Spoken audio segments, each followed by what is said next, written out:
राधे राधे भक्तों, आज हम श्रीमद् भगवत गीता के 5वें अध्याय के महात्म्य का वाचन करते हैं। आइए चलिए शुरू करते हैं।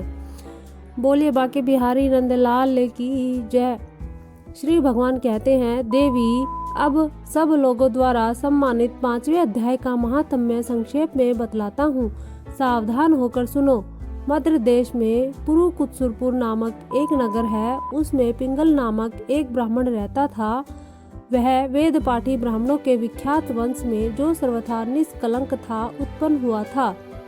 किंतु अपने कुल के लिए उचित वेद शास्त्रों के स्वाध्याय को छोड़कर ढोल आदि बजाते हुए उसने नाच गान में मन लगाया। गीत नृत्य और बाजा बजाने की कला में परिश्रम करके पिंगल ने बड़ी प्रसिद्धि प्राप्त कर ली और उसी में उसका राजभवन में भी प्रवेश हो गया। अब वह राजा के साथ रहने लगा और पराई स्त्रियों को बुला बुलाकर उनका उपभोग करने लगा। स्त्रियों के सिवा और कहीं उसका मन नहीं लगता था। धीरे धीरे अभिमान बढ़ जाने से उच्छृंखल होकर वह एकांत में राजा से दूसरों के दोष बतलाने लगा। पिंगल की एक स्त्री थी जिसका नाम था अरुणा। वह नीच कुल में उत्पन्न हुई थी और कामी पुरुषों के साथ विहार करने की इच्छा से सदा उन्हीं की खोज में घूमा करती थी। उसने पति को अपने मार्ग का कंटक समझकर एक दिन आधी रात में घर के भीतर ही उसका सिर काटकर मार डाला और उसकी लाश को जमीन में गाड़ दिया।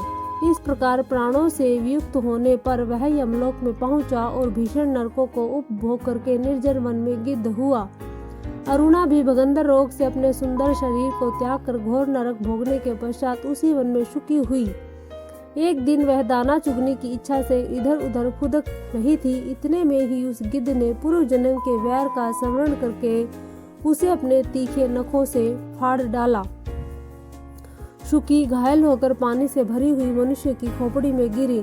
गिद्ध पुनः उसकी ओर झपटा। इतने में ही जाल फैलाने वाले बहेलियों ने उसे भी बाणों का निशाना बनाया। उसकी पूर्व जन्म की पत्नी शुकी उसी खोपड़ी के जल में डूबकर प्राण त्याग चुकी थी। फिर वह क्रूर पक्षी भी उसी में गिरकर डूब गया। तब यमराज के दूत उन दोनों को यमराज के लोक में ले गए। वहां उन्होंने अपने पूर्व कृत पाप कर्म को याद करके दोनों ही भयभीत हो रहे थे। तदंतर यमराज ने जब उनके घृणित कर्मों पर दृष्टिपात किया, तब उन्हें मालूम हुआ कि मृत्यु के समय अकस्मात खोपड़ी के जल में स्नान करने से इन दोनों का पाप नष्ट हो चुका है। तब उन्होंने उन दोनों को मनोवांछित लोक में जाने की आज्ञा दी। यह सुनकर अपने पाप को याद करते हुए वे दोनों बड़े विस्मय में पड़े और पास जाकर धर्मराज के चरणों में प्रणाम करके पूछने लगे, भगवान, हम दोनों ने पूर्व जन्म में अत्यंत घृणित पाप का संचय किया, फिर हमें मनवांछित लोकों में भेजने का क्या कारण है, बतलाइए। यमराज ने कहा, गंगा के किनारे वट नामक एक उत्तम ब्रह्मज्ञानी रहते थे। वे एकांत से भी ममता रहित, शांत, विरक्त और किसी से भी द्वेष न रखने वाले थे। प्रतिदिन गीता के 5वें अध्याय का जप करना उनका सदा का नियम था। 5वें अध्याय को श्रवण कर लेने पर महापापी पुरुष भी सनातन ब्रह्म का ज्ञान प्राप्त कर लेता है। उसी पुण्य के प्रभाव से शुद्ध चित्त होकर उन्होंने अपने शरीर का परित्याग किया था।